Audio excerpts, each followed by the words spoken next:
ജയ്. ഹരേ Krishna. Hare Krishna. Shri Shri Radha Govind temple ISKCON മാംഗ്ലൂരിന്റെ level 3 ക്ലാസ്സിലേക്ക് എല്ലാവർക്കും സ്വാഗതം. ഹരേ കൃഷ്ണ. അപ്പോൾ നമുക്ക് ഒരു പ്രാർത്ഥനയോട് കൂടി ക്ലാസ് തുടങ്ങാം. മാതാജി സ്ലൈഡ് കാണുന്നുണ്ടല്ലോ അല്ലേ? കാണാം മാതാജി. ഹരേ കൃഷ്ണ മാതാജി, കാണാം.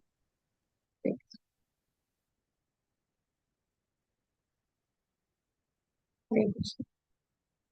ഓം അജ്ഞാനതിമിരാന്ധസ്യ ജ്ഞാനാഞ്ജനശലാക്കയ ചക്ഷുരുന്മീലിതം യേന തസ്മൈ ശ്രീ ഗുരുവേ നമഃ. ശ്രീചൈതന്യമനോഭീഷ്ടം സ്ഥാപിതം യേന ഭൂതലേ സ്വയം രൂപാ കഥാമഹ്യം ദദാതി സ്വപദാന്തികം. വന്ദേഹം ശ്രീഗുരു ശ്രീയുതപദകമലം ശ്രീഗുരും വൈഷ്ണവാംശ ശ്രീരൂപം സാഗ്രജാതം സഹഗണ രഘുനാഥാനിധം ത്വം സജീവം സാദ്വൈതം സാവധൂതം പരിജനസഹിതം കൃഷ്ണ ചൈതന്യദേവം ശ്രീരാധാകൃഷ്ണ പാദാൻ സഹഗണ ലളിതാ ശ്രീവിശാഖാന്വിതാംശ. ഹേ കൃഷ്ണ കരുണാ സിന്ധു ദീനബന്ധോ ജഗത്പദേ ഗോപേശ ഗോപികാ കാന്ത രാധാ കാന്ത നമോസ്തുതേ. തപ്ത കാഞ്ചന ഗൗരാംഗീ ശ്രീരാധേ വൃന്ദാവനേശ്വരി വൃഷഭാനുസുതേ ദേവി പ്രണമാമി ഹരിപ്രിയേ. വാഞ്ചാകൽപതരുഭ്യശ്ച കൃപാ സിന്ധുഭ്യ ഏവ ച പതിതാനാം പാവനേഭ്യോ വൈഷ്ണവേഭ്യോ നമോ നമഃ. നമോ വിഷ്ണുപാദായ കൃഷ്ണപ്രേഷ്ഠായ ഭൂതലേ ശ്രീമതേ ഭക്തിവേദാന്ത സ്വാമിന്നിതി നാമിനെ. നമസ്തേ സരസ്വതേ ദേവേ ഗൗരവാണി പ്രചാരിണി നിർവിശേഷശൂന്യവാദി പാശ്ചാത്യ ദേശധാരിണി. ജയോ ശ്രീകൃഷ്ണ ചൈതന്യ പ്രഭു നിത്യാനന്ദ ശ്രീ അദ്വൈത ഗദാധര ശ്രീവാസാദി ഗൗരഭക്തവൃന്ദ. ഹരേ കൃഷ്ണ കൃഷ്ണ കൃഷ്ണ ഹരേ ഹരേ ഹരേ രാമ രാമ രാമ ഹരേ ഹരേ. ഹരേ കൃഷ്ണ കൃഷ്ണ കൃഷ്ണ ഹരേ ഹരേ ഹരേ രാമ രാമ രാമ ഹരേ ഹരേ. ഹരേ കൃഷ്ണ കൃഷ്ണ കൃഷ്ണ ഹരേ ഹരേ ഹരേ രാമ രാമ രാമ ഹരേ ഹരേ. ഹരേ കൃഷ്ണ. ബാച്ചിൽ ജോയിൻ ചെയ്തിട്ടുള്ള എല്ലാവർക്കും സ്വാഗതം. ആദ്യമായിട്ട് ഹരേ കൃഷ്ണ. ഹരേ കൃഷ്ണ വിദ്യാനാഥ് മാതാജി. ഹരേ കൃഷ്ണ. ഹരേ കൃഷ്ണ മാതാജി. ഹരേ കൃഷ്ണ മാതാജി. ഹരേ കൃഷ്ണ. അപ്പോ ഈ ബാച്ചിലുള്ളവര് ആദ്യമായിട്ടായിരിക്കും എന്നെ കാണുന്നത് അല്ലെ. എന്റെ പേര് വിദ്യ എന്നാണ്, വിദ്യ മാതാജി. ഞാനിപ്പോ ലെവൽ 3 എടുക്കുന്നുണ്ട്. പിന്നെ ഭക്തി സദാചാർ ക്ലാസ് അറ്റൻഡ് ചെയ്തവർക്ക് അറിയായിരിക്കും. ഭക്തി സദാചാർ എടുക്കുന്നുണ്ട്. പിന്നെ നമ്മൾ എല്ലാ ദിവസവും വൈകിട്ട് ഒരു വൈഷ്ണവ ഗീതങ്ങൾ പഠിക്കുന്നുണ്ട്. അതിന് ഈ ലെവലിലുള്ളവര് ജോയിൻ ചെയ്തിട്ടുണ്ടോ എന്ന് അറിയില്ല. ഈ ലെവലിൽ ഇപ്പൊ ജോയിൻ ചെയ്തത്. ഹരേ കൃഷ്ണ. അപ്പൊ നമ്മള് ലെവൽ 3 നമ്മള് കാണുന്ന ഏതൊക്കെ പുസ്തകങ്ങളാണെന്ന് നോക്കാം. ഇപ്പൊ ഭഗവത്ഗീത നമ്മൾ ലെവൽ 1 കഴിഞ്ഞു. ലെവൽ 1 ഓവറോൾ നമ്മൾ 18 ദിവസം കൊണ്ട് എന്താണ് ഭഗവത്ഗീത എന്നൊരു ഐഡിയ കിട്ടി. പിന്നെ നമ്മൾ ഡീറ്റെയിൽഡ് ആയിട്ട് ഓരോ ആഴ്ചയും ഓരോ ചാപ്റ്റർ വീതം നമ്മൾ കാണുന്നു. അപ്പൊ ഭഗവത്ഗീത കഴിഞ്ഞാൽ നമ്മൾ ഇനി കാണുന്ന ലെവൽ 3 3 പുസ്തകങ്ങളാണ്. ഒന്ന് ഉപദേശാമൃതം, രണ്ടാമത്തെ ഏതാണ്? ഈശോപനിഷത്ത് മാതാജി. ഹരേ കൃഷ്ണ. ഈശോപനിഷത്ത്. പിന്നെ ഭക്തിരസാമൃത സിന്ധു. അപ്പൊ ഉപദേശാമൃതം, ഈശോപനിഷത്ത്, ഭക്തിരസാമൃത സിന്ധു, ഈ 3 പുസ്തകങ്ങളാണ് വേണ്ടത്. അപ്പൊ പുസ്തകങ്ങൾ ഇല്ലാത്തവര് ഈ ആഴ്ച ഓർഡർ ചെയ്തോളൂ. ഈ ആഴ്ച തന്നെ വാങ്ങിച്ചാൽ നമുക്കത് നോക്കാൻ എളുപ്പമായിരിക്കും. ചെറിയ ബുക്കാണ്. ഇപ്പം ഉപദേശാമൃതം ഈ ബുക്കാണ്. കാണുന്നുണ്ടോ? ക്യാമറയിൽ കാണാൻ പറ്റുന്നുണ്ടോ? ചെറിയൊരു ബുക്കാണ്. ഇത്രയും ചെറിയ ബുക്കാണ്. അതുപോലെ തന്നെയാണ് ഈശോപനിഷത്തും ഇതുപോലെ ചെറിയൊരു ബുക്കാണ്. അപ്പോ ഉപദേശാമൃതം എന്തുകൊണ്ടാണ് നമ്മൾ ലെവൽ 3 ഉപദേശാമൃതം, ഈശോപനിഷത്ത്, പിന്നെ ഭക്തിരസാമൃത സിന്ധു ഇതൊക്കെ പഠിക്കേണ്ട ആവശ്യം എന്താണ്? ഉപദേശാമൃതം എന്ന് പറഞ്ഞാൽ ആ പേരിൽ തന്നെയുണ്ട്. ഉപദേശങ്ങളുടെ ഒരു അമൃതമാണ് നമുക്ക് തരുന്നത്. അപ്പൊ ഇത് ഉപദേശാമൃതം രചിച്ചിട്ടുള്ളത് രൂപ ഗോസ്വാമിയാണ്. രൂപ ഗോസ്വാമിയെ കേട്ടിട്ടുണ്ടോ? പുതിയതായിട്ട് ജോയിൻ ചെയ്ത മാതാജിമാരോ പ്രഭുജിമാരോ രൂപ ഗോസ്വാമിയെ കുറിച്ച് കേട്ടിട്ടുണ്ടോ? ഹരേ കൃഷ്ണ. ഹരേ കൃഷ്ണ. കേട്ടിട്ടുണ്ട്. ഉണ്ട്. രൂപഗോസ്വാമി ആരാണ് രൂപഗോസ്വാമി? ഷഡ്ഗോസ്വാമിമാരില് ഹരിബോൾ. ഷഡ്ഗോസ്വാമിമാരിൽ ഒരാളാണല്ലേ. ഈ ഷഡ്ഗോസ്വാമിമാരിലെ ലീഡറാണ് നമ്മളുടെ രൂപഗോസ്വാമി. അപ്പൊ രൂപഗോസ്വാമി നമ്മളെപ്പോലുള്ള പതീതരായിട്ടുള്ളവർക്ക് ഭക്തിയിലേക്ക് വരാൻ അതിന്റെ ആദ്യത്തെ സ്റ്റെപ്പാണ് പ്രാക്ടിക്കലായിട്ട് നമ്മളെ ജീവിതത്തിൽ എന്തൊക്കെയാണ് ചെയ്യേണ്ടത്, എങ്ങനെ നമുക്ക് ഭക്തിയിലേക്ക് ഉയരാം, ഭക്തിക്ക് തടസ്സമായിട്ടുള്ളത്, ഭക്തിയെ സഹായിക്കുന്ന കാര്യങ്ങൾ എങ്ങനെയാണ്, ഭക്തന്മാരുമായിട്ട് നമ്മൾ എങ്ങനെയാണ് ഡീല് ചെയ്യേണ്ടത്, അങ്ങനെയുള്ള പല കാര്യങ്ങളും പ്രാക്ടിക്കലി നമ്മുടെ ജീവിതത്തിൽ പ്രാവർത്തികമാക്കാൻ വേണ്ടുന്ന ഉപദേശങ്ങൾ ആണ് ഈ ഒരു ഉപദേശാമൃതം പുസ്തകത്തിലൂടെ നമുക്ക് തരുന്നത്. നമുക്കറിയാം ചൈതന്യ മഹാപ്രഭു ഒരേ ഒരു കാര്യം മാത്രമേ എഴുതിയിട്ടുള്ളൂ. എന്താണ് എഴുതിയിട്ടുള്ളത്? ചൈതന്യ ശിഷ്ടാഷ്ടകം. മാതാജി ഹരേ കൃഷ്ണ. അപ്പൊ നമുക്ക് പുതിയതായിട്ട് ജോയിൻ ചെയ്തവരെ കൊണ്ടൊന്ന് പറയിപ്പിക്കാൻ നോക്കാം. ഹരേ കൃഷ്ണ. ഓക്കെ, ചൈതന്യ മഹാപ്രഭു എഴുതിയിട്ടുള്ളത് ശിക്ഷാഷ്ടകമാണ്. ശിക്ഷാഷ്ടകം ആകെ 8 ശ്ലോകങ്ങളേ ഉള്ളൂ. എന്നാൽ അദ്ദേഹം തന്റെ ശക്തി മുഴുവൻ തന്റെ ശിഷ്യന്മാരായിട്ടുള്ള ഈ ഗോസ്വാമിമാർക്ക് കൊടുത്തു. അപ്പോ ഈ ഗോസ്വാമിമാരില് പ്രമുഖനായിട്ടുള്ള രൂപഗോസ്വാമി അദ്ദേഹത്തിന് തന്റെ ഹൃദയത്തിലുള്ള ആ ജ്ഞാനം മുഴുവൻ അദ്ദേഹത്തിന്റെ ഹൃദയത്തിലേക്ക് കൊടുത്തു. അങ്ങനെ രൂപഗോസ്വാമി എഴുതിയിരിക്കുന്നത് ശരിക്കും ഈ നിർദ്ദേശങ്ങൾ ചൈതന്യ മഹാപ്രഭു നമുക്ക് തരാനുള്ള കാര്യങ്ങൾ രൂപഗോസ്വാമി വഴി നമുക്ക് തന്നതാണ്. അപ്പോ ഭക്തിയിൽ ഉയരാൻ നമുക്ക് ആ പ്രേമ ഭക്തിയിൽ എത്തണമെന്നുണ്ടെങ്കിൽ അതിന്റെ ആദ്യത്തെ ചുവടുവെപ്പ് ഉപദേശങ്ങൾ കൊണ്ട് നമ്മൾ തുടങ്ങാം. അതാണ് ഉപദേശാമൃതത്തിന്റെ പ്രാധാന്യം. ഉപദേശാമൃതം നമ്മളെ പ്രാക്ടിക്കലി ഭക്തിയിലേക്ക് വരാനായിട്ടുള്ള കുറെ നിർദ്ദേശങ്ങൾ തരുന്നുണ്ട്. അതാണ് ഉപദേശാമൃതത്തിൽ വരുന്നത്. ഉപദേശാമൃതം രചിച്ചിട്ടുള്ളത് രൂപഗോസ്വാമിയാണ്. ശ്രീ ശ്രീ രാധാ ഗോവിന്ദ് കി ജയ്. ഹരേ കൃഷ്ണ. ശ്രീല പ്രഭുപാദ് കി ജയ്. അപ്പം രൂപഗോസ്വാമിയുടെ പ്രണാമ മന്ത്രമാണ് ശ്രീ ചൈതന്യ മനോഭീഷ്ടം സ്ഥാപിതം യേന ഭൂതലെ സ്വയം രൂപ കഥാമഹ്യം ദദാതി സ്വപദാന്തികം. അപ്പൊ ചൈതന്യ മഹാപ്രഭുവിന്റെ ആഗ്രഹം, മനസ്സിൽ എന്താഗ്രഹിക്കുന്നോ അത് അതുപോലെ മനസ്സിലാക്കുന്ന ആളാണ് രൂപഗോസ്വാമി. ചൈതന്യ മഹാപ്രഭുവിന്റെ ആഗ്രഹം നിറവേറ്റാനുള്ള ദൗത്യം ഈ ഭൗതിക ലോകത്തിൽ സ്ഥാപിച്ച ശ്രീല രൂപഗോസ്വാമി പ്രഭുപാദർ അദ്ദേഹത്തിന്റെ താമര പോലുള്ള കാൽ കീഴിൽ എനിക്ക് അഭയം നൽകുന്നത് എപ്പോഴാണ്. അപ്പൊ ആ രൂപഗോസ്വാമിയുടെ കാൽപാദങ്ങളിൽ നമുക്ക് അഭയം കിട്ടിയാൽ നമുക്ക് ചൈതന്യ മഹാപ്രഭുവിന്റെ അഭയം കിട്ടുന്ന പോലാണ്. കാരണം ഇവരൊക്കെ ആരാണ്? ചൈതന്യ മഹാപ്രഭു ആരാണ്? ചൈതന്യ മഹാപ്രഭു കൃഷ്ണ ഭഗവാൻ ഗീത ടി മാതാജി ആണല്ലേ നേരത്തെ ഉണ്ടായിരുന്നത്? അതെ. എനിക്കതാണ് തെറ്റിപ്പോയത്. ഗീത സി മാതാജിയാണ് ഈ ബാച്ചിൽ വന്നത്. Okay okay, Hare Krishna. ഞാനിത് 3ാമത്തെ പ്രാവശ്യം മാതാജി കേൾക്കണത്. ഹരിബോൾ. ഹരേ കൃഷ്ണ. അതാണ് എനിക്ക് പെട്ടെന്ന് ഗീത എന്ന് കേട്ടപ്പം. ഓക്കെ, നമുക്ക് പുതിയതായിട്ട് ജോയിൻ ചെയ്ത മാതാജിമാരെയും പ്രഭുജിമാർക്കും അവസരം കൊടുക്കാം. ഹരേ കൃഷ്ണ. ചൈതന്യ മഹാപ്രഭു ആരാണെന്നൊന്ന് പറയാമോ? അൺമ്യൂട്ട് ചെയ്ത് പറഞ്ഞോളൂ. ഭഗവാൻ ശ്രീകൃഷ്ണൻ. ശ്രീകൃഷ്ണൻ. അതെ, ശ്രീകൃഷ്ണൻ ഏത് ഭാവത്തിലാണ്, ആരുടെ ഭാവത്തിലാണ് വന്നത്? പറഞ്ഞോളൂ മാതേരി. രാധാറാണിയുടെ ഭാവത്തില്. രാധാറാണിയുടെ ഭാവത്തിൽ. രാധാറാണി. രാധാറാണിയുടെ ഭാവത്തിലും ഏത് വർണ്ണത്തിലാണ് വന്നത് ചൈതന്യ മഹാപ്രഭു? സ്വർണവർണ്ണത്തിൽ. സ്വർണവർണ്ണത്തിൽ, അതായത് രാധാറാണിയുടെ നിറത്തിൽ അല്ലെ.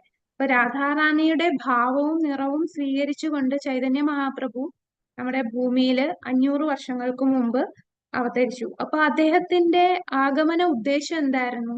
എന്തുകൊണ്ടാണ് ചൈതന്യ മഹാപ്രഭുവായിട്ട് ഭഗവാൻ വന്നത്? രാമസങ്കീർത്തനം പ്രചരിപ്പിക്കാൻ വേണ്ടി വന്നു. ഹരിബോൾ. നാമസങ്കീർത്തനം പ്രചരിപ്പിക്കാൻ എല്ലാവർക്കും കൃഷ്ണപ്രേമം ഇങ്ങനെ വാരിക്കൊടുക്കുകയാണ്. കൃഷ്ണപ്രേമം എന്ന് പറഞ്ഞാൽ വളരെ റയറായിട്ട് കിട്ടുന്നതാണ്. പക്ഷെ ചൈതന്യ മഹാപ്രഭുവിന്റെ കാരുണ്യം കൊണ്ട് എല്ലാവർക്കും പെട്ടെന്ന് കിട്ടുന്ന ഒന്നായി മാറി കൃഷ്ണപ്രേമം. അപ്പൊ അത് നാമസങ്കീർത്തനം പ്രചരിപ്പിക്കാനും കൃഷ്ണപ്രേമം കൊടുക്കാനും അദ്ദേഹം അവതരിച്ചു. പിന്നെ അതിന്റെ ഇന്റേണൽ റീസൺ ഉണ്ട്. രാധാറാണിയുടെ ഭാവം എന്താണെന്ന് മനസ്സിലാക്കാൻ, രാധാറാണിക്ക് തന്നോടുള്ള പ്രേമം എന്താണെന്ന് മനസ്സിലാക്കാനും ആ ഒരു കാരണം കൂടി ഉണ്ട് അദ്ദേഹത്തിന്റെ ആഗമന ഉദ്ദേശത്തിൽ. അപ്പോ ചൈതന്യ മഹാപ്രഭു രാധാകൃഷ്ണൻ മാര് കൃഷ്ണൻ തന്നെ രാധാറാണിയുടെ ഭാവത്തിൽ വന്നു. അപ്പൊ അങ്ങ് ഗോലോകത്ത് രാധാറാണിയെ രാധാകൃഷ്ണന്മാരെ എല്ലാം ഒന്നിപ്പിക്കാനായിട്ട് അഷ്ടസഖികളുണ്ട്. ലളിത, വിശാഖ, തുംഗവിദ്യ, സുദേവി, അങ്ങനെ കുറെ 8 സഖിമാരുണ്ട്. ഈ സഖിമാരെ സേവ ചെയ്യാനായിട്ട് അഷ്ടമഞ്ജരിമാരുണ്ട്. അപ്പൊ രാധാകൃഷ്ണന്മാരെ സേവിക്കുന്നവരാണ് അഷ്ടസഖിമാർ. നമ്മള് രാധാ ഗോവിന്ദ് രാധാമാധവ് ക്ഷേത്രം, മായാപൂരിലെ രാധാമാധവ് ക്ഷേത്രത്തിൽ കണ്ടിട്ടില്ലേ? രാധാകൃഷ്ണന്മാരുടെ ചുറ്റിനും 2 സൈഡിലും 4 സഖിമാര് നിൽപ്പുണ്ട്. അപ്പൊ അത് അഷ്ടസഖിമാരാണ്. ഈ അഷ്ടസഖിമാരെ സേവിക്കുന്നവരാണ് മഞ്ജരിമാർ. അതും 8 മഞ്ജരിമാരുണ്ട്. ആ മഞ്ജരിമാരാണ് ചൈതന്യ മഹാപ്രഭു ഭൂമിയിൽ വന്നപ്പോ ഈ മഞ്ജരിമാരും ഇവിടെ ഗോസ്വാമിമാരായിട്ട് വന്നു. അതിൽ 6 ഗോസ്വാമിമാരാണ് നമ്മുടെ ഷഡ് ഗോസ്വാമിമാർ. ഈ ഷഡ് ഗോസ്വാമിമാരുടെ പേര് പറയാൻ പറ്റുമോ? ആരൊക്കെയാണ് ഈ ഷഡ് ഗോസ്വാമിമാര്? രൂപ ഗോസ്വാമിയാണ് നമ്മളിപ്പോ സനാതൻ പറഞ്ഞോളൂ. സനാതന ഗോസ്വാമി, ആ രഘുനാഥ് ദാസ ഗോസ്വാമി, രഘുനാഥ് ഭട്ട ഗോസ്വാമി, ഗോപാല ഭട്ട് ഗോസ്വാമി, രൂപ ഗോസ്വാമി, ജീവ ഗോസ്വാമി. ഹരിപൂർ. ഈ 6 ഗോസ്വാമിമാരും 6 മഞ്ജരിമാരാണ്. ഇത് കൂടാതെ 2 മഞ്ജരിമാർ ആരൊക്കെയാന്ന് വെച്ചാൽ ലോകനാഥ് ഗോസ്വാമിയും പിന്നെ കൃഷ്ണദാസ് കവിരാജ് ഗോസ്വാമിയും. അങ്ങനെ 8 മഞ്ജരിമാരാണ്. അപ്പൊ ഭഗവാന് വരുമ്പോ കൂടെ ഭഗവാന്റെ ഇവിടെ വന്ന് ലീലകൾ ആടിയപ്പോൾ അവിടെ ഗോലോകത്ത് നിന്ന് മഞ്ജരിമാരും ഇവിടെ ഗോസ്വാമിമാരായിട്ട് വന്ന് ലീലകൾ ആടുന്നുണ്ട്. അപ്പൊ ഈ ഗോസ്വാമി എന്ന് പറയുമ്പോ രൂപമഞ്ജരി. അപ്പൊ രൂപമഞ്ജരിയാണ് രൂപ ഗോസ്വാമിയായിട്ട് നമ്മുടെ ഈ ഭൗതിക ലോകത്ത് വന്നത്. രൂപമഞ്ജരിയാണ് രൂപ ഗോസ്വാമി. ഭൗതിക ലോകത്ത് ഒരു സാധക ഭക്തനായിട്ട് വന്നിരിക്കുകയാണ്. ഭക്തന്റെ വേഷത്തില് ഗോസ്വാമിയായിട്ട് വന്നിരിക്കുകയാണ്. അപ്പൊ അങ്ങ് ഗോലോകത്ത് ആരാണ്? മഞ്ജരിയാണ്. മഞ്ജരി എന്ന് പറയുമ്പോ ഭഗവാനെയും രാധാറാണിക്കും വേണ്ട സഹായങ്ങൾ ചെയ്യുന്നത്. ഇപ്പോ രാധാറാണിയുടെ കാലിൽ കൊലുസ് ഇടാനായിട്ട് സഹായിക്കുന്നത്, വെള്ളം കൊണ്ടുവരാനായിട്ട്, അല്ലെങ്കിൽ ഫലങ്ങൾ കൊണ്ടുവരാനായിട്ട്, അങ്ങനെ ഓരോരോ സഹായങ്ങൾ ചെയ്യുന്നവരാണ് മഞ്ജരിമാർ. ആ മഞ്ജരിയാണ് ഇവിടെ നമ്മുടെ പതീതരായിട്ടുള്ള ഈ ആത്മാക്കളെ രക്ഷിക്കാൻ വേണ്ടി രൂപമഞ്ജരിയായിട്ട് ഇവിടെ രൂപ ഗോസ്വാമി വന്നു. അങ്ങനെ ബാക്കിയുള്ള ഗോസ്വാമിമാരെല്ലാം ഓരോ മഞ്ജരിമാരാണ്. അപ്പോ രൂപ ഗോസ്വാമിക്ക് അറിയാം എന്താണ് ചൈതന്യ മഹാപ്രഭുവിന്റെ മനോഭീഷ്ടം, മനസ്സിലുള്ള ആഗ്രഹം എന്താണെന്ന് അറിയാം. അപ്പൊ ആ ആഗ്രഹം നിറവേറ്റാൻ വേണ്ടി ഭൗതിക ലോകത്തിൽ രൂപ ഗോസ്വാമി പ്രഭുപാദർ വന്നു. അപ്പൊ അദ്ദേഹത്തിന്റെ കാൽപാദങ്ങളിൽ അഭയം നൽകുന്നത് എപ്പോഴാണ് എന്നാണ് ഈ പ്രാർത്ഥന. അപ്പം രൂപ ഗോസ്വാമിയുടെ അഭയമില്ലാതെ അദ്ദേഹത്തിന്റെ കരുണയില്ലാതെ നമുക്ക് ഈ പുസ്തകങ്ങൾ, ഇപ്പം നമ്മൾ 2 പുസ്തകങ്ങൾ ലെവൽ 3 പഠിക്കുന്നുണ്ട്. അത് രണ്ടും എഴുതിയത് രൂപ ഗോസ്വാമിയാണ്. ഭക്തിരസാമൃത സിന്ധുവും കൂടാതെ നമ്മുടെ ഉപദേശാമൃതവും. പിന്നെ ഇടയ്ക്കുള്ളത് ഉപനിഷത്താണ്, അത് ഈശോപനിഷത്ത്. അപ്പം നമുക്ക് രൂപ ഗോസ്വാമിയുടെ ഷഡ് ഗോസ്വാമിമാർക്കും നമുക്ക് ആദ്യം പ്രണാമം അർപ്പിക്കാം. നാനാശാസ്ത്ര വിചാരണൈക നിപുണോ സദ്ധർമ്മ സംസ്ഥാപകോ ലോകാനാം ഹിതകാരിണോ ത്രിഭുവനേ മാന്യോ ശരണ്യാകരോ രാധാകൃഷ്ണ പദാരവിന്ദ ഭജന നന്ദേന മത്താലികോ വന്ദേ രൂപ സനാതനോ രഘുയുഗോ ശ്രീജീവ ഗോപാലകോ. അപ്പൊ ഈ 6 ഗോസ്വാമിമാര് നാനാശാസ്ത്ര വിചാരണൈക നിപുണം, അതായത് എല്ലാ ശാസ്ത്രങ്ങളിലും നിപുണന്മാരാണ്.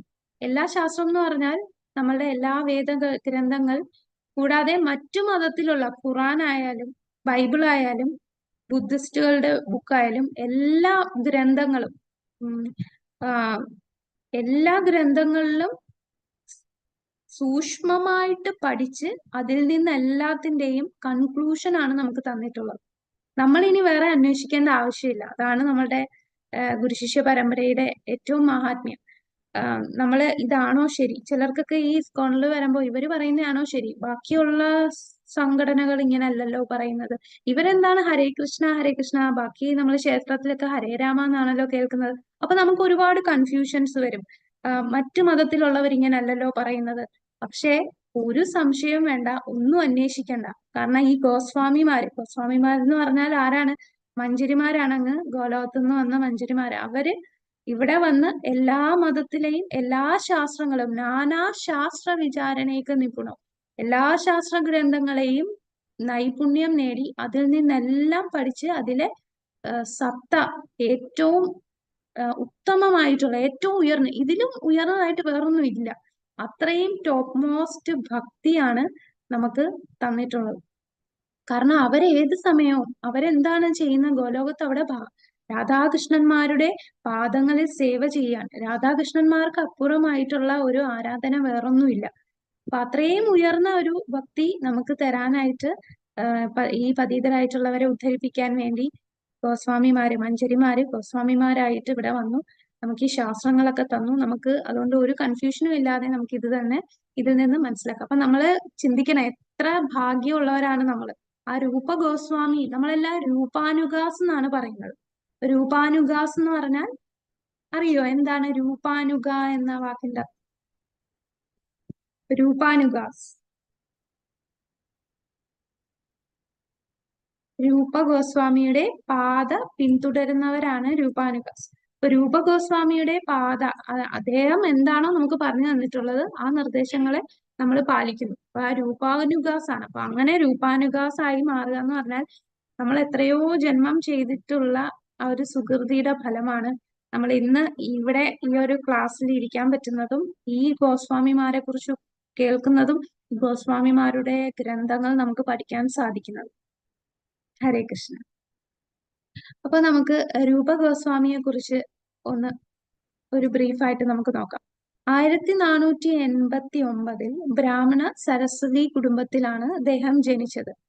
അപ്പം ഉയർന്ന സരസ്വതി കുടുംബത്തിലാണ്. അദ്ദേഹത്തിന്റെ ജ്യേഷ്ഠ സഹോദരനാണ് നമ്മൾ പറയാറുള്ള സനാതന ഗോസ്വാമി, രൂപ ഗോസ്വാമി, സനാതന ഗോസ്വാമി. ഇവര് പിന്നീട് ചൈതന്യ മഹാപ്രഭു ആണ് ഈ പേര് കൊടുത്തത്. ഇതിനു മുമ്പ് വേറെ പേരിലായിരുന്നു. അപ്പോ ഈ ബ്രാഹ്മണ കുടുംബത്തിൽ ജനിച്ചു. വളരെ ബ്രില്യന്റ് ആയിരുന്നു. രണ്ടുപേരും ഭയങ്കര ഇന്റലക്റ്റ് ആയിരുന്നു. അപ്പൊ ഇവരുടെ ബുദ്ധി സാമർഥ്യം കണ്ടിട്ട് അന്നത്തെ ഭരണാധികാരിയായിട്ടുള്ള ബംഗാളിലെ ഭരണാധികാരി അന്ന് നവാബ് ഹുസൈൻ ഷാ ആയിരുന്നു. അപ്പൊ നവാബ് ഹുസൈൻ ഷാ ഇവരെ അവരുടെ മന്ത്രിസഭയിലേക്ക് വിളിക്കുന്നു. എന്നാൽ ഇവര് ബ്രാഹ്മണ കുടുംബത്തിലുള്ളവരാണ്, നമ്മുടെ രൂപ ഗോസ്വാമിയും സനാതന ഗോസ്വാമിയും. അപ്പൊ അങ്ങനെയുള്ള വ്യക്തികൾ ഒരു മുസ്ലിമിന്റെ കീഴില് ജോലി ചെയ്യാൻ ഒട്ടും തയ്യാറല്ല. എന്നാൽ ഇവരെ പിടിച്ചുകൊണ്ട് വരാനായിട്ട് നവാബ് ഹുസൈൻ ഷാ അവരെ ഒരുപാട് ഭീഷണിപ്പെടുത്തിയിട്ടാണ് വിളിച്ചുകൊണ്ട് വരുന്നത്. നവാബ് ഹുസൈൻ പറയും, നിങ്ങൾ വന്നില്ല എന്നുണ്ടെങ്കിൽ നിങ്ങളെ വധിക്കുക മാത്രമല്ല ചെയ്യുന്നത്, നിങ്ങളുടെ ഈ കുടുംബത്തെയും നിങ്ങളുടെ ഈ ക്ഷേത്രങ്ങളെയും എല്ലാം നശിപ്പിച്ച് എല്ലാ ബ്രാഹ്മണരെയും കൊന്ന് ഈ ഒരു സമൂഹത്തെ തന്നെ നാമാവിശേഷമാക്കും എന്ന് ഭീഷണിപ്പെടുത്തി. അപ്പൊ ആ ഭീഷണിയുടെ ഫലമായിട്ടാണ് മറ്റുള്ളവർക്ക് വേണ്ടി, തങ്ങളുടെ ജീവൻ പോയാലും കുഴപ്പമില്ല എന്ന് ചിന്തിക്കുകയാണ്. പക്ഷെ തങ്ങളെ മാത്രമല്ല സമൂഹത്തെ തന്നെ ഇല്ലാതാക്കും, ക്ഷേത്രങ്ങൾ ഇല്ലാതാവും. അപ്പം എന്തായാലും ഈ നവാബ് ഹുസൈൻ ഷായുടെ ഈ ഭരണത്തിലേക്ക് അവര് കയറുകയാണ്. അപ്പോ രൂപ ഗോസ്വാമി, സനാതന ഗോസ്വാമിയും സാക്കീർ മാലിക്കും, മറ്റേ പേരെന്തായിരുന്നു മാതാജി? 2 പേരുണ്ട്, മുസ്ലിം പേരുകളായിട്ടാണ്. സാക്കീർ മാലിക്, മറ്റേ പേര് ഞാൻ മറന്നുപോയി. ഹരേ കൃഷ്ണ. ഓക്കെ. അപ്പം ഇവര് മുസ്ലിം ഭരണകൂടത്തിൽ വരുമ്പോ പേര് തന്നെ മാറുകയാണ്. പേര് മാറുക എന്ന് പറഞ്ഞാൽ ശരിക്കും ആ പേര് കൊടുക്കുന്നത് അവർക്കുള്ള ആ ഒരു ബഹുമതിയായിട്ടാണ് നവാബ് ഹുസൈൻ ഷാ പേര് കൊടുക്കുന്നത്. അപ്പൊ ഒരു മുസ്ലിമിനെ പോലെ നിൽക്കുമെങ്കിലും അവരുള്ളില് ഒരു ബ്രാഹ്മണനെ പോലെ തന്നെയാണ്. ഉള്ളിൽ എപ്പോഴും ഭഗവാനെ ഭജിച്ചുകൊണ്ടാണ് അവർ ആ ഭരണകൂടത്തില് സഹായിക്കുന്നത്. അവിടുത്തെ മിനിസ്റ്റേഴ്സ് ആയിരുന്നു. വലിയ ഉയർന്ന പൊസിഷനാണ് രൂപ ഗോസ്വാമിക്കും സനാതന ഗോസ്വാമിക്കും കൊടുത്തത്. ഡാബീർ കാസും മാലിക്. അപ്പൊ ഈ രണ്ടു പേരിലാണ് രൂപഗോസ്വാമി സനാതന ഗോസ്വാമി അറിയപ്പെട്ടിരുന്നത്. അപ്പൊ അവിടെ നിന്നെങ്കിലും വളരെ നല്ല രീതിയിലാണ് അവര് ഭരണം ചെയ്തുകൊണ്ടിരുന്നത്. അവരെ എല്ലാവർക്കും വളരെ ഇഷ്ടമായിരുന്നു. ഒരാൾക്ക് പോലും ഒരു കുറ്റവും ഇവർ രണ്ടുപേരെ കുറിച്ച് പറയാനില്ല. എല്ലാവരോടും വളരെ സ്നേഹമാണ്. എല്ലാ ഡ്യൂട്ടീസും നല്ല കൃത്യമായിട്ട് ചെയ്യുമായിരുന്നു. അതുകൊണ്ട് തന്നെ നവാബ് ഹുസൈൻ ഷാന് വളരെ കാര്യമായിരുന്നു ഇവരെ രണ്ടുപേരെ. അവർക്ക് അവരുടെ ആചാരങ്ങൾ ചെയ്യാനുള്ള സ്വാതന്ത്ര്യം കൊടുത്തിരുന്നു. എന്നാൽ ഈ പേര് അവരുടെ ബഹുമതിയായിട്ട് കൊടുത്തതാണ്. അപ്പൊ ഇങ്ങനെ സേവ ചെയ്തുകൊണ്ടിരുന്നപ്പോഴാണ് ഒരിക്കൽ ചൈതന്യ മഹാപ്രഭു ഈ സ്ഥലത്തോട്ട് വരുന്നത് അറിയുന്നതും അദ്ദേഹത്തെ കാണാനായിട്ട് അവര് വെമ്പ് കൊള്ളുന്നതും അങ്ങനെ അദ്ദേഹത്തെ കണ്ടിട്ട് എല്ലാം ഉപേക്ഷിച്ച് അദ്ദേഹത്തിന്റെ കൂടെ പോകാനായിട്ട് ആഗ്രഹിക്കുകയും, അപ്പൊ ചൈതന്യ മഹാപ്രഭു പറയും, ഇപ്പോഴല്ല, ഇപ്പൊ നീ നിങ്ങളുടെ ഡ്യൂട്ടി ചെയ്യുക, പിന്നീട് സമയമാകുമ്പോൾ വന്നാൽ മതി. ഉള്ളുകൊണ്ട് ഭഗവത് ഭക്തി ചെയ്യുകയും പുറമേ ഒരു ഭരണാധികാരിക്ക് വേണ്ട കാര്യങ്ങൾ ചെയ്യുകയും. അപ്പൊ പുറമേ നോക്കുമ്പോൾ ഒരു ഭൗതികവാദികളെ പോലെ തോന്നും, പക്ഷെ ഉള്ളുകൊണ്ട് അവര് ഭക്തിയാണ് ചെയ്യുന്നത്. അപ്പൊ അങ്ങനെ അവസാനം നമ്മുടെ രൂപഗോസ്വാമി വോളണ്ടറി റിട്ടയർമെന്റ് എടുത്ത് തന്റെ ജോലി ഉപേക്ഷിച്ച് പോവുകയാണ് ചെയ്യുന്നത്. എന്നിട്ട് ചൈതന്യ മഹാപ്രഭുവിന്റെ കൂടെ കൂടുന്നു. അപ്പൊ അദ്ദേഹം ആ സമയത്ത് റിട്ടയർ ചെയ്ത് പോകുമ്പോൾ തന്നെ നേരത്തെ റിട്ടയർ ചെയ്ത് പോകുമ്പോൾ ഒരു കപ്പല് നിറച്ചും സ്വർണ്ണ നാണയങ്ങളും അമൂല്യ രത്നങ്ങളും എല്ലാമാണ് കൊടുത്തിരുന്നത്. അപ്പൊ ഇതെങ്ങനെ അദ്ദേഹം ഷെയർ ചെയ്തു? 50% ഭഗവാന്റെ സേവനത്തിന് വേണ്ടിയും പിന്നെ ബാക്കിയുള്ള 50-ൽ 25% സ്വന്തം ആവശ്യങ്ങൾക്കും ബാക്കി 25% തന്റെ ബന്ധുക്കൾക്കുമായിട്ട് അദ്ദേഹം അത് ഡിവൈഡ് ചെയ്ത് കൊടുക്കുന്നു. അപ്പൊ ഇതൊക്കെ അദ്ദേഹം പറയുന്നുണ്ട്. നമ്മുടെ ഉപദേശാമൃതം പഠിക്കുമ്പോൾ മനസ്സിലാവും എങ്ങനെയാണ് ഒരു ഗൃഹസ്ഥനായിട്ടിരിക്കുമ്പോൾ തന്നെ നമ്മൾ എങ്ങനെയാണ് നമ്മളുടെ സമ്പത്തിനെ വീതിക്കേണ്ടത്. ഇതെല്ലാം അദ്ദേഹം നിർദ്ദേശത്തിൽ പറയുന്നുണ്ട്. അങ്ങനെ രൂപഗോസ്വാമി തന്റെ ജോലി ഉപേക്ഷിച്ചു ചൈതന്യ മഹാപ്രഭുവിന്റെ കൂടെ ചേരുകയും അദ്ദേഹത്തിന്റെ ശിഷ്യത്വം അദ്ദേഹത്തിനെ ഗുരുവായിട്ട് സ്വീകരിച്ച് ശിഷ്യനാവുകയും അങ്ങനെയാണ് അദ്ദേഹത്തിന് രൂപഗോസ്വാമി എന്നുള്ള നാമം ലഭിക്കുന്നത്. പിന്നെ രൂപഗോസ്വാമി പിന്നീട് കുറച്ചു കാലം കഴിയുമ്പോഴാണ് സനാതന ഗോസ്വാമിയും അവിടുന്ന് രക്ഷപ്പെട്ടു വരുന്നത്. സനാതന ഗോസ്വാമി ഇതുപോലെ റിട്ടയർമെന്റ് ചോദിക്കും, പക്ഷേ നവാബ് ഹുസൈൻ ഷാ സമ്മതിക്കില്ല. പിന്നീട് അദ്ദേഹം ഇടയ്ക്ക് ജയിലിലൊക്കെ ആകും. അങ്ങനെ ഒരുവിധം രക്ഷപ്പെട്ട് അവിടെ നിന്ന് വരുന്നതാണ്. അങ്ങനെ രണ്ടുപേരും ഗോസ്വാമിമാരും ചൈതന്യ മഹാപ്രഭുവിന്റെ സേവനം ചെയ്യുന്നു. അപ്പൊ ചൈതന്യ മഹാപ്രഭു ഈ ഗോസ്വാമിമാരടുത്ത് നിർദ്ദേശിച്ച പ്രധാനപ്പെട്ട കാര്യം, ഒന്ന്, നിങ്ങൾ ഗ്രന്ഥങ്ങൾ രചിക്കുക. നമ്മളെ പോലുള്ളവർക്ക് എന്താണ് ഈ ജ്ഞാനം, ആത്മീയ ജ്ഞാനത്തെ കുറിച്ച് അറിയില്ല, എങ്ങനെ ഭക്തി ചെയ്യും, ഇതൊന്നും അറിയില്ല. അപ്പൊ അത് മനസ്സിലാക്കാനായിട്ട് ഗ്രന്ഥങ്ങൾ രചിക്കാൻ പറഞ്ഞു. പിന്നീട് പറഞ്ഞത് ഭഗവാന്റെ ലീലകൾ നടന്ന സ്ഥലങ്ങളെല്ലാം പുനരുദ്ധീകരിക്കുക. കാരണം ആ സമയത്ത് എവിടെയാണ് രാധാകുണ്ട്, എവിടെയാണ് ശ്യാമകുണ്ട്, എവിടെയാണ് ഭഗവാന്റെ പല പല ലീലകൾ നടന്ന സ്ഥലങ്ങൾ, ഇതൊന്നും അറിയില്ല. എല്ലാം കാട് കയറി കിടക്കുകയാണ് ആൾക്കാർക്ക്. കാരണം മുസ്ലിം ഭരണം കൂടെ വന്നപ്പോ അവരിതെല്ലാം നശിപ്പിക്കുകയായിരുന്നു. അപ്പൊ ആളുകൾക്കും കാലങ്ങൾ കഴിഞ്ഞപ്പോ ഒന്നും അറിയാതെയായി. അങ്ങനെ അത് പുനരുദ്ധീകരിക്കുക എന്നുള്ള ചുമതലയും രൂപഗോസ്വാമി സനാതന ഗോസ്വാമിക്ക് ചൈതന്യ മഹാപ്രഭു കൊടുത്തു. അങ്ങനെ ചൈതന്യ മഹാപ്രഭുവായിട്ട് രാമകേളിയിൽ കൂടിക്കാഴ്ചയുണ്ടായി. പിന്നെ പ്രയാഗിൽ ഒരു യോഗം കൂടിയിട്ടുണ്ട്. രസകർമ്മ എന്നാണ് അറിയപ്പെടുന്നത്. അദ്ദേഹത്തിന്റെ വിഗ്രഹം, അദ്ദേഹം പൂജിച്ചുകൊണ്ടിരിക്കുന്ന, രൂപഗോസ്വാമി പൂജിച്ചുകൊണ്ടിരുന്ന വിഗ്രഹമാണ് ഗോവിന്ദജി.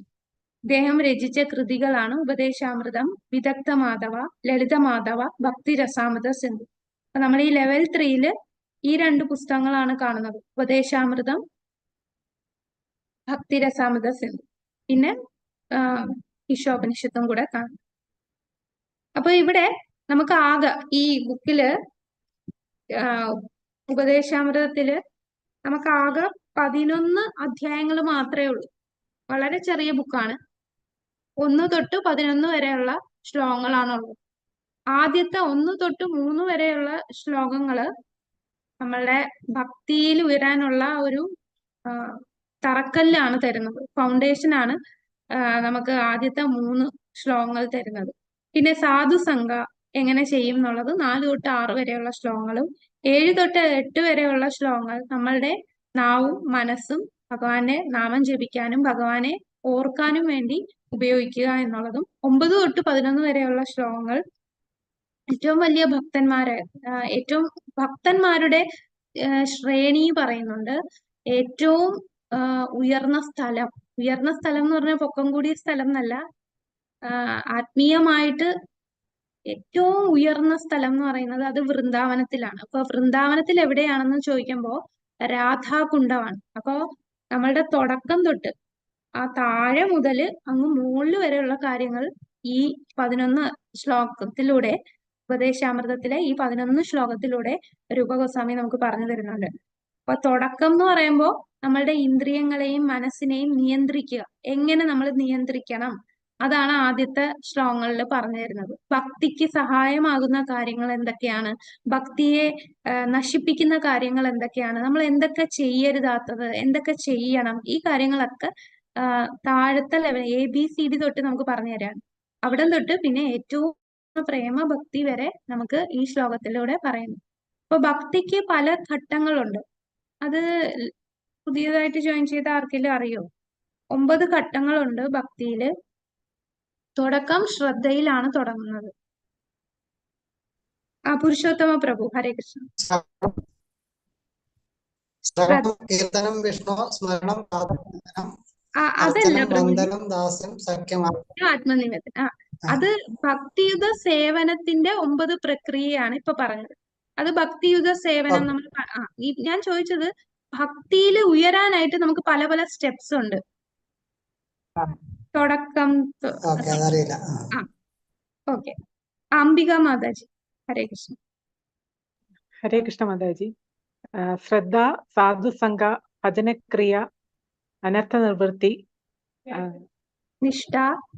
നിഷ്ഠ, രുചി, ആസക്തി, ഭാവ, പ്രേമ. ഹരേ കൃഷ്ണ. അപ്പോ നമ്മുടെ ഭക്തി തുടങ്ങുന്നത് ശ്രദ്ധ, അതായത് വിശ്വാസം. ഇപ്പൊ ഒന്ന് ആലോചിച്ച് നോക്കാം, നമ്മൾ തന്നെ ഭക്തിയിൽ വരുന്നത് എങ്ങനെയാണ്? ആദ്യം നമുക്കൊരു മൊബൈലിൽ ഒരു മെസ്സേജ് വന്നു, ഇങ്ങനെ 18 ദിവസത്തെ ക്ലാസ് ഉണ്ട്. നമ്മള് അങ്ങനെ അതില് വാട്സപ്പ് ഗ്രൂപ്പിൽ കയറി രജിസ്റ്റർ ചെയ്തു. ഇതെന്താണ് ഈ നടക്കുന്നത്, ഇവരൊക്കെ എന്താണ്, ഇവിടെ എന്താണ് ഭഗവത്ഗീത എന്ന് അറിയാൻ വേണ്ടി നമ്മൾ ആദ്യം ഒന്ന് ചുമ്മാ ജോയിൻ ചെയ്യും. അങ്ങനെ ജോയിൻ ചെയ്തത് കാരണം ആദ്യം ജോയിൻ ചെയ്യാനും അത് കേൾക്കണമെന്നുണ്ടെങ്കിൽ നമുക്കൊരു സുഹൃതി വേണം. അല്ലാതെ ചുമ്മാതെ ഒരാൾക്ക് വന്നത് അത് അപ്രീഷിയേറ്റ് ചെയ്യാൻ പറ്റില്ല. സാധാരണ ഈ സുഹൃതി ഇല്ലാത്ത ഒരു വ്യക്തിയാണെങ്കിൽ ആ ഒരു മെസ്സേജ് കണ്ടതായിട്ട് പോലും കൂട്ടാക്കില്ല. അവര് അല്ലെങ്കിൽ ഇവര് വന്ന് എന്തൊക്കെയാ കാണിക്കുന്നത്, അവർക്കൊക്കെ ഓരോ വിശ്വാസം, നമുക്ക് നമ്മുടെ വിശ്വാസം എന്നുള്ള രീതിയിൽ അവർ ഇതിനെ അങ്ങ് കളയും. എന്നാൽ ആ സുഹൃതി ഉള്ളവരാണ് ആ ഒരു ശ്രദ്ധ, ആ ഒരു വിശ്വാസം നമുക്ക് വളരുന്നത്. അപ്പൊ ആദ്യം നമ്മൾ ഇത് എന്താണെന്ന് അറിയാനായുള്ള ക്യൂരിയോസിറ്റി ഉണ്ട്. അല്ലെങ്കിൽ ഭഗവത്ഗീത അറിഞ്ഞാൽ നമുക്ക് നമ്മളുടെ ദുഃഖം, നമുക്കറിയാം 4 വിധത്തിലുള്ള ആൾക്കാർ ഭഗവാനെ ആശ്രയിക്കുന്നു. ഏതൊക്കെയാണ് 4 വിധത്തിലുള്ള ആൾക്കാർ? നമ്മൾ ഭഗവത്ഗീതയിൽ പഠിച്ചിട്ടുണ്ട്.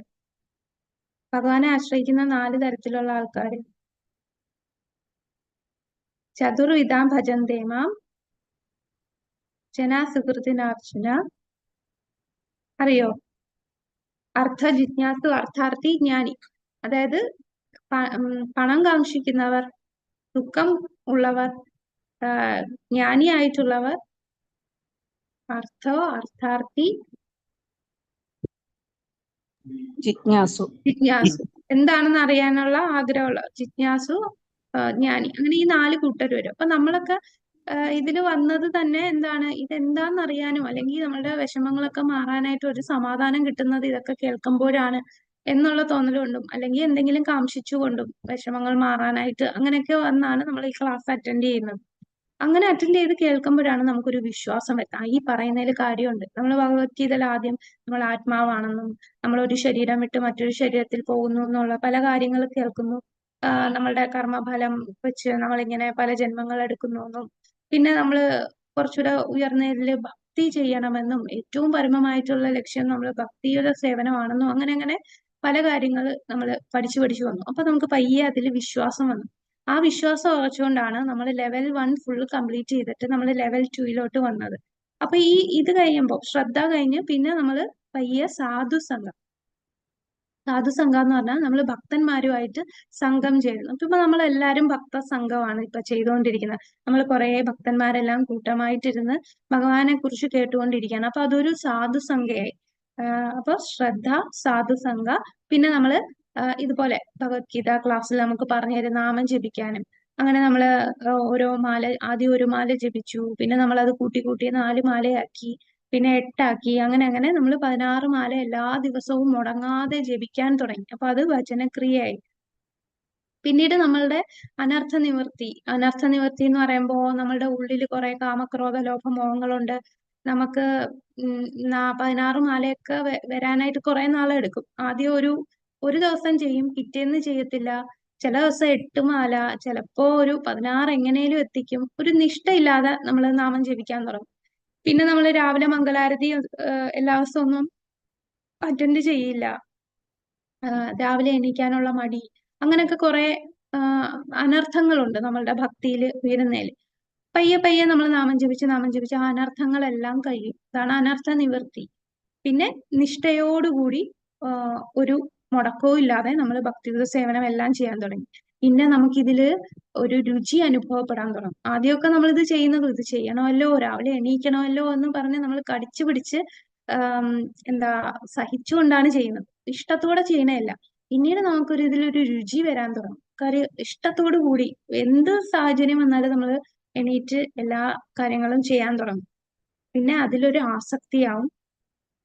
പിന്നീട് ഭാവഭക്തി, ഏറ്റവും ഉയർന്നതാണ് പ്രേമഭക്തി. അപ്പൊ ഈ കാര്യങ്ങൾ, ഈ പ്രേമഭക്തിയും എല്ലാം നമ്മള് ഈ തുടക്കം തൊട്ട്, ഒരു തുടക്കക്കാരൻ എന്ത് ചെയ്യണം ഭക്തിയിലേക്ക് ഉയരാനായിട്ട്, ആ കാര്യങ്ങൾ തൊട്ട് ഏറ്റവും ഉയർന്ന ഭക്തിയായിട്ടുള്ള പ്രേമഭക്തി, രാധാകുണ്ടത്തെ കുറിച്ചും എല്ലാം നമ്മൾ ഈ ഭക്തി ഉപദേശാമൃതത്തിൽ കവർ ചെയ്യുന്നുണ്ട്. ഹരേ കൃഷ്ണ. അപ്പോ ഇതിന്റെ ആമുഖത്തിൽ പറയുന്നുണ്ട്, ശ്രീല രൂപ ഗോസ്വാമിയുടെ നേതൃത്വത്തിൽ കീഴിലാണ് കൃഷ്ണാബോധ പ്രസ്ഥാനം പ്രവർത്തിക്കുന്നത്. അപ്പൊ നമ്മളെല്ലാരും രൂപാനുഗാസ് എന്ന് പറയാൻ കാരണം രൂപ ഗോസ്വാമി എന്താണോ നിർദ്ദേശിച്ചിട്ടുള്ളത് അത് പ്രകാരമാണ്. നമ്മളെല്ലാരും പ്രഭുപാദഗാനാസ് ആണ്. അതായത് പ്രഭുപാദർ എന്ത് പറയുന്നോ അതാണ് ഫോളോ ചെയ്യുന്നത്. പക്ഷെ പ്രഭുപാദർ എന്താണ് നമുക്ക് പറഞ്ഞത്? പ്രഭുപാദർ പറയുന്ന ഈ കാര്യങ്ങളെല്ലാം രൂപ ഗോസ്വാമി നമുക്ക് നിർദ്ദേശിച്ചിട്ടുള്ളതാണ്.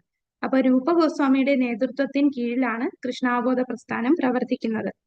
എല്ലാ ഗൗഡിയ വൈഷ്ണവന്മാരും വൃന്ദാവനത്തിലെ 6 ഗോസ്വാമിമാരുടെ ആത്മീയ ഗുരുവായ ശ്രീ ചൈതന്യ മഹാപ്രഭുവിന്റെ അനുയായികളാണ്. അതുകൊണ്ട് തന്നെ നരോത്തമദാസ് താക്കൂർ നമുക്ക് ഒരുപാട് ഭജനകൾ തന്നിട്ടുള്ള ഒരു ഉയർന്ന വൈഷ്ണവനാണ് നരോത്തമദാസ് താക്കൂർ. അദ്ദേഹം നമുക്ക് പറയുന്നുണ്ട്, എന്നാണോ ഗോസ്വാമിമാരുടെ രചനകൾ മനസ്സിലാക്കാൻ എനിക്ക് താല്പര്യം ജനിക്കുന്നത്, അന്ന് രാധാകൃഷ്ണന്മാരുടെ അതീന്ദ്രിയ ലീലകൾ എനിക്ക് മനസ്സിലാക്കാൻ കഴിയും. അപ്പം രാധാകൃഷ്ണന്മാരെ മനസ്സിലാക്കണമെങ്കിൽ നമ്മൾ ഈ ഗോസ്വാമിമാരുടെ ഗ്രന്ഥങ്ങൾ പഠിക്കണം. കാരണം ഗോസ്വാമിമാര് നമുക്ക് സ്റ്റെപ്പ് ബൈ സ്റ്റെപ്പ് ആയിട്ട് ഭക്തിയിലേക്ക് ഉയരാനുള്ള ഓരോ കാര്യങ്ങളും പറഞ്ഞു തന്നിട്ടുണ്ട്.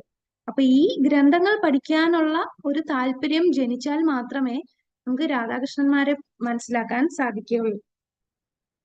കൃഷ്ണശാസ്ത്രം എന്ന അനുഗ്രഹം മനുഷ്യ സമൂഹത്തിന് നൽകുവാനാണ് ശ്രീ ചൈതന്യ മഹാപ്രഭു ആവിർഭവിച്ചത്.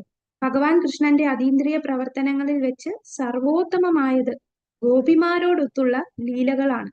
ഗോപിമാരിൽ സർവശ്രേഷ്ഠ ആരാണ്? ഗോപിമാരിൽ ഏറ്റവും ഉയർന്നത്, ഗോപിമാരിൽ സർവശ്രേഷ്ഠയായിട്ടുള്ളത് രാധാറാണി. ശ്രീമതി രാധാറാണി. അപ്പൊ ആ രാധാറാണിയുടെ ഭാവത്തിലാണ് ശ്രീ ചൈതന്യ മഹാപ്രഭു ആവിർഭവിച്ചത്. അപ്പോ അദ്ദേഹത്തിന്റെ എന്താണോ ദൗത്യം അത് മനസ്സിലാക്കുകയും അദ്ദേഹത്തെ അനുഗമിക്കുകയും ചെയ്യണമെങ്കിൽ നമ്മൾ എന്ത് ചെയ്യണം? ഈ 6 ഗോസ്വാമിമാർ, രൂപ ഗോസ്വാമി, സനാതന ഗോസ്വാമി, ജീവ ഗോസ്വാമി, രഘുനാഥ ദാസ ഗോസ്വാമി, രഘുനാഥ ഭട്ട ഗോസ്വാമി, ഗോപാല ഭട്ട ഗോസ്വാമി, 6 ഗോസ്വാമിമാരുടെയും നിർദ്ദേശങ്ങൾ നമ്മൾ ഗൗരവപൂർവം പാലിക്കണം. അപ്പൊ ഈ ഉപദേശാമൃതം നമ്മൾ ജസ്റ്റ് കേട്ട് കളയാനല്ല, അത് കേട്ട് നമ്മൾ അത് ജീവിതത്തിൽ പാലിക്കണം. അതാണ് പ്രധാനം. അങ്ങനെ പാലിക്കുമ്പോൾ മാത്രമേ നമുക്ക് ആ ഉയർന്ന രാധാകൃഷ്ണന്മാരുടെ ലീലകൾ മനസ്സിലാക്കാൻ സാധിക്കുകയുള്ളൂ. ശ്രീല രൂപ ഗോസ്വാമിയാണ് എല്ലാ ഗോസ്വാമിമാരുടെയും നേതൃത്വം വഹിക്കുന്നത്. നാം ഏവരെയും ശരിയായ ദിശയിലേക്ക് നയിക്കുവാനാണ് അദ്ദേഹം ഉപദേശാമൃതം രചിച്ചത്. ചൈതന്യ മഹാപ്രഭു 8 ശ്ലോകങ്ങൾ അടങ്ങിയ ശിഷ്ടാഷ്ടകം പോലെ പരിശുദ്ധ ശിഷ്ടാഷ്ടകമാണ് തന്നത്. അതുപോലെ തന്നെ പരിശുദ്ധ വൈഷ്ണവരായി തീരാനുള്ള വഴി കൂടി രൂപ ഗോസ്വാമിയുടെ ഉപദേശാമൃതത്തിൽ നിർദ്ദേശിക്കുന്നു. അപ്പൊ ആത്മീയ കർമ്മങ്ങളെല്ലാം ചെയ്യണമെങ്കിൽ ഫസ്റ്റ് നമ്മൾ ചെയ്യേണ്ടത് നമ്മളുടെ മനസ്സിനെ കൺട്രോൾ ചെയ്യുക. അതാണ് ഏറ്റവും ബുദ്ധിമുട്ട്. അർജുനൻ എന്താണ് പറഞ്ഞത് മനസ്സിനെ കുറിച്ച്? അർജുനൻ ഭഗവാനോട് പറയുന്ന ഒരു ശ്ലോകമുണ്ട്. കൃഷ്ണ ചഞ്ചലം ഹി മന കൃഷ്ണ പ്രമാദി ബലവദൃഢം പറഞ്ഞോളൂ മാതാജി. അസംശയം തസ്യാഹം നിഗ്രഹം മന്യേ ആയുരിവ സുദുഷ്കരം. ഹരേ കൃഷ്ണ. അപ്പം വായുവിനെ എനിക്ക് വേണേൽ നിയന്ത്രിക്കാം, പക്ഷെ മനസ്സിനെ നിയന്ത്രിക്കുക എന്നുള്ളത് ദുഷ്കരമായിട്ടുള്ള കാര്യമാണ്. അപ്പൊ ആ മനസ്സിനെ നിയന്ത്രിക്കുക, പിന്നെ നമ്മളുടെ ഇന്ദ്രിയങ്ങളെ നിയന്ത്രിക്കുക. അത് നിയന്ത്രിക്കാനായിട്ട് നമ്മൾ ചെയ്യേണ്ട സ്റ്റെപ്സ് എല്ലാം ആദ്യത്തെ 3 ശ്ലോകങ്ങളിലൂടെ രൂപ ഗോസ്വാമി നമുക്ക് പറഞ്ഞു തരുന്നുണ്ട്. ഇവയെ നിയന്ത്രിക്കാത്ത പക്ഷം ഒരിക്കലും നമുക്ക് ആത്മീയ ജീവിതത്തിൽ മുന്നേറാൻ സാധിക്കില്ല. മനസ്സ്, ഇന്ദ്രിയം ഇതിനെ നിയന്ത്രിക്കണം. അത് നിയന്ത്രിക്കാതെ നമുക്ക് മുന്നോട്ട് പോകാൻ പറ്റില്ല. അതുകൊണ്ടാണ് നമുക്ക് 4 യമനിയമങ്ങൾ പറഞ്ഞു തന്നിട്ടുള്ളത്. 4 യമനിയമങ്ങൾ ഏതൊക്കെയാണ്? ഹരേ കൃഷ്ണ. പുതിയതായിട്ട് ജോയിൻ ചെയ്തവര് പറഞ്ഞോളൂ. നമ്മൾ ലെവൽ 1 പഠിക്കുന്നുണ്ട് യമനിയമങ്ങൾ, 4 കാര്യങ്ങൾ.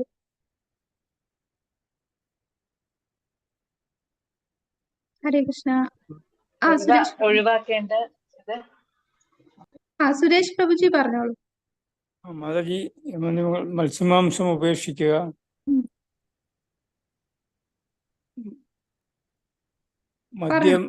മദ്യം ഉപയോഗിക്കുക, ലഹരി പദാർത്ഥങ്ങൾ ഉപയോഗിക്കാതിരിക്കുക,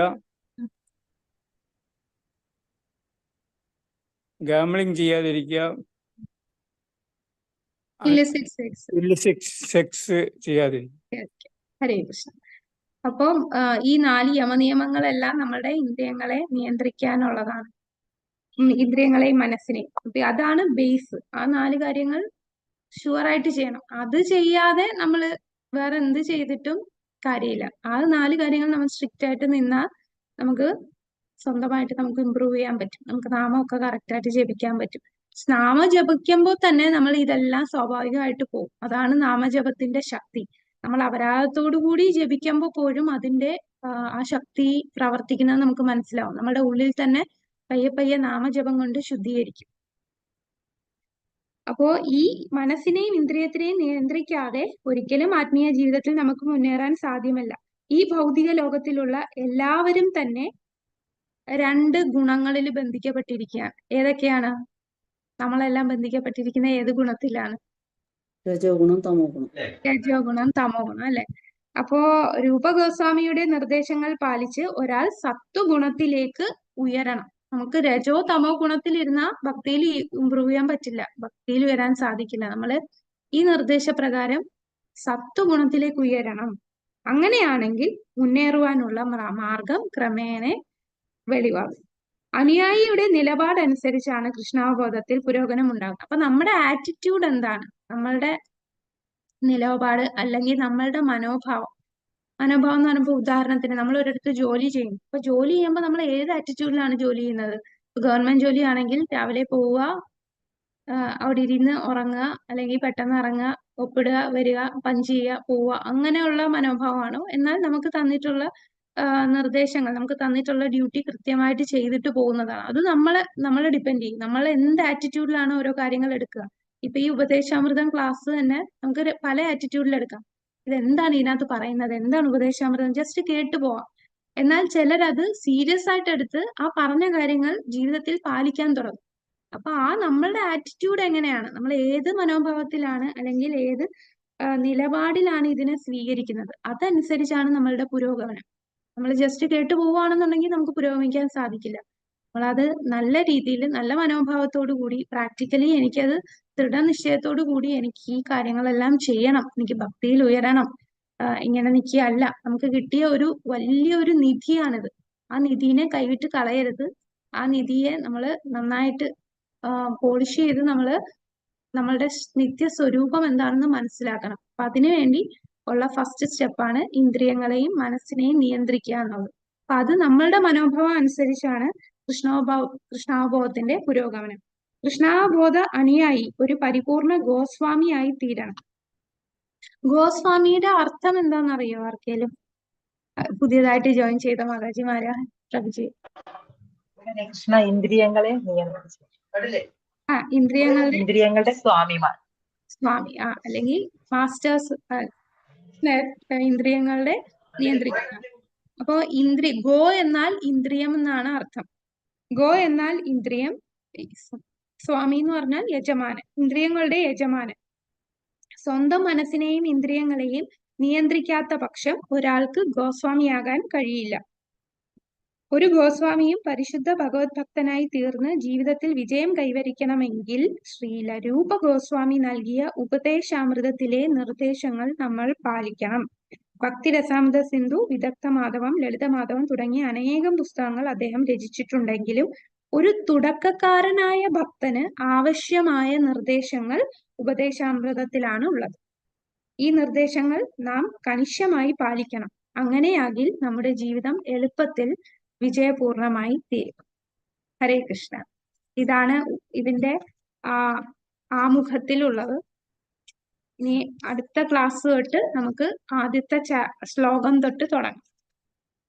ഹരേ കൃഷ്ണ ഹരേ കൃഷ്ണ ഹരേ കൃഷ്ണ കൃഷ്ണ കൃഷ്ണ ഹരേ രാമ ഹരേ രാമ രാമ രാമ ഹരേ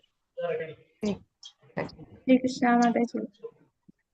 ഹരേ കൃഷ്ണ മാതാജി. ഹരേ കൃഷ്ണ. ഹരേ കൃഷ്ണ മാതാജി. ഹരേ കൃഷ്ണ മാതാജി.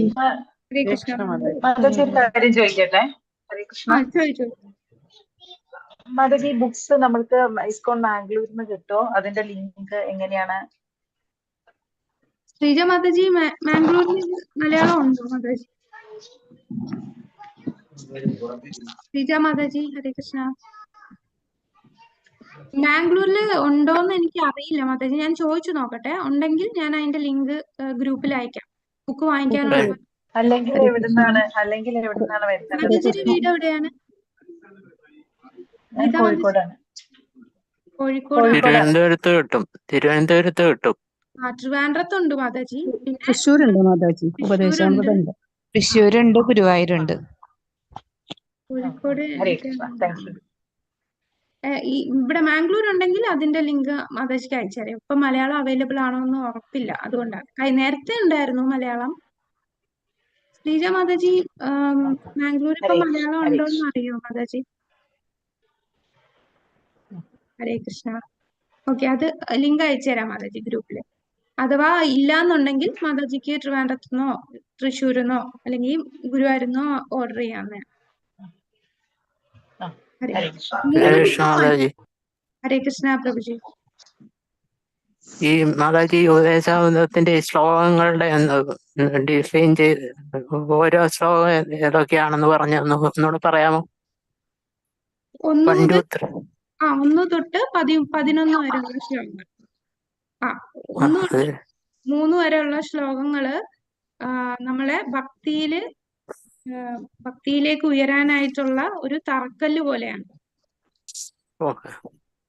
പിന്നെ 4 തൊട്ട് 6 വരെയുള്ള ശ്ലോകങ്ങള് ഭക്തരുമായിട്ട് സംഘം ചെയ്യുന്നത് എങ്ങനെയെന്നാണ്. 4 തൊട്ട് 6 വരെയുള്ള ശ്ലോകം നമ്മൾ ഭക്തന്മാരുമായിട്ട് ചേരുമ്പോൾ എന്തൊക്കെ ചെയ്യാം, എന്തൊക്കെ ചെയ്തുകൂടാ, ഭക്തരുമായിട്ട് ഡീൽ ചെയ്യുമ്പോൾ ആ ഒരു സംഘത്തില് ചേരുമ്പോൾ ചെയ്യേണ്ടതും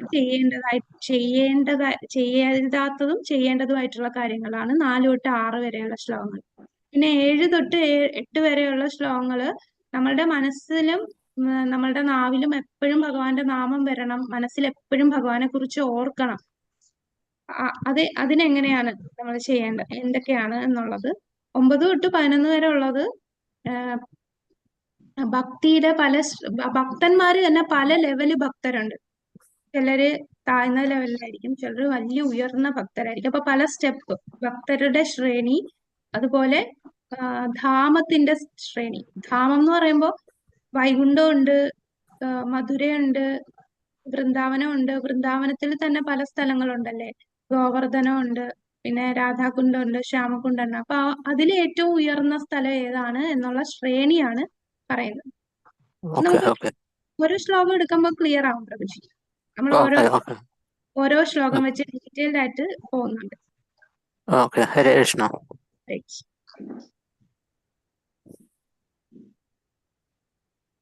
വേറെ സംശയം ഇല്ലെങ്കിൽ നമുക്ക് ഇന്നത്തെ ക്ലാസ് ഇവിടെ ചുരുക്കാം. അടുത്ത ആഴ്ച നമുക്ക് ആദ്യത്തെ ശ്ലോകം തൊട്ട് തുടങ്ങാം. ഹരേ കൃഷ്ണ മാതാജി, ആ 9 ഘട്ടങ്ങളൊന്ന് പറയുമോ? ശ്രദ്ധ,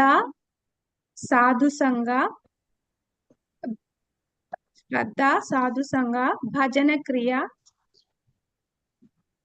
അനർത്ഥ നിവൃത്തി. ശ്രദ്ധ, സാധുസംഗ, ഭജനക്രിയ, അനർത്ഥ നിവൃത്തി, നിഷ്ഠ, രുചി,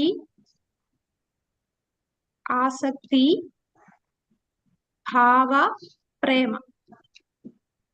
ശ്രദ്ധ, സാധുസംഗ, ഭജനക്രിയ, അനർത്ഥ നിവൃത്തി, നിഷ്ഠ, രുചി, ആസക്തി, ഭാവ, പ്രേമ. Hare Krishna. Thank you Mataji. Okay. Hare Krishna. Hare Krishna Mataji. വരുന്നുണ്ട് മാതാജി. ശ്രീജ മാതാജി. മാതാജി ശ്ലോകം പഠിപ്പിക്കണ്ടേ മാതാജി? ഞാൻ ഇതിലാ കേറിയിട്ടില്ല. ഹരേ കൃഷ്ണ. കേറിയോ മാതാജി? ഹരേ കൃഷ്ണ. കേറി. ഹരേ കിട്ടി. ഓക്കെ മാതാജി. മാതാജി ബുക്കിന്റെ റെക്കോർഡ് കിട്ടുമോ ഇതിന്റെ? ഇത് ലൈവ് ആണ് പ്രഭുജി. ഇപ്പൊ ലൈവ് പോയേക്കുവാണ്. ഗ്രൂപ്പിൽ ഷെയർ ചെയ്യും യൂട്യൂബ്. എഴുതാൻ പറ്റിയില്ല, അതുകൊണ്ടാണ് കുറച്ച് എഴുതിയെടുക്കാനുണ്ട്. പ്രഭുജി, പിന്നെ പുതിയതായിട്ട് ജോയിൻ ചെയ്തെടുത്ത ഒരു കാര്യം ഇവിടെ, നമുക്ക് ലെവൽ 3 ക്ലാസ് കഴിഞ്ഞാൽ ഒരു 10 മിനിറ്റ് നമ്മള് ഭഗവത്ഗീതയിലെ 108 ശ്ലോകങ്ങൾ പഠിക്കുന്നുണ്ട്. ഇപ്പൊ നമ്മള് ഏഴാമത്തെ അല്ലേ മാതാജി? അതെ മാതാജി. അതെ. 7ാമത്തെ അധ്യായം വരെ എത്തിയിട്ടുണ്ട്. അപ്പം ബാക്കി 7 തൊട്ടുള്ള ഇന്ന് തൊട്ട് നിങ്ങൾക്ക് എല്ലാവർക്കും പഠിക്കാം. ഓരോ ശ്ലോകങ്ങൾ നമ്മൾ കാണാതെ പഠിക്കണം. 108 ശ്ലോകങ്ങൾ ലെവൽ 3 കഴിയുമ്പോഴേക്കും നമ്മൾ 108 ശ്ലോകങ്ങൾ കാണാൻ പഠിക്കണം എന്നുള്ള ഒരു നിർദ്ദേശമുണ്ട്. അപ്പൊ എല്ലാ ലെവൽ 3 ക്ലാസിന്റെ ലാസ്റ്റ് നമ്മൾ ശ്ലോകം പഠിക്കുന്നുണ്ട്. ഹരേ കൃഷ്ണ. അപ്പൊ ആരും എക്സിറ്റ് ആയി പോകരുത്. നമുക്ക് കുറച്ച് ശ്ലോകം കൂടെ ചൊല്ലി പഠിക്കുമ്പോ ഇങ്ങനെ മാതാജി ഇപ്പം ചൊല്ലി കേൾപ്പിക്കും. അപ്പൊ അത് കേട്ട് നമ്മൾ ചൊല്ലുമ്പോ നമുക്കത് സ്വാഭാവികമായിട്ട് പഠിക്കും.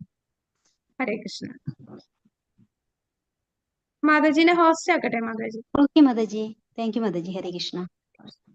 വാഞ്ചാകൽപതരുഭ്യശ്ച കൃപാ സിന്ധുഭ്യേവ ച പതിതാനാം പാവനേഭ്യോ വൈഷ്ണവേഭ്യോ നമോ നമഃ. അനന്തകോടി വൈഷ്ണവ വൃന്ദ കി ജയ്. ശ്രീല പ്രഭുപാദ की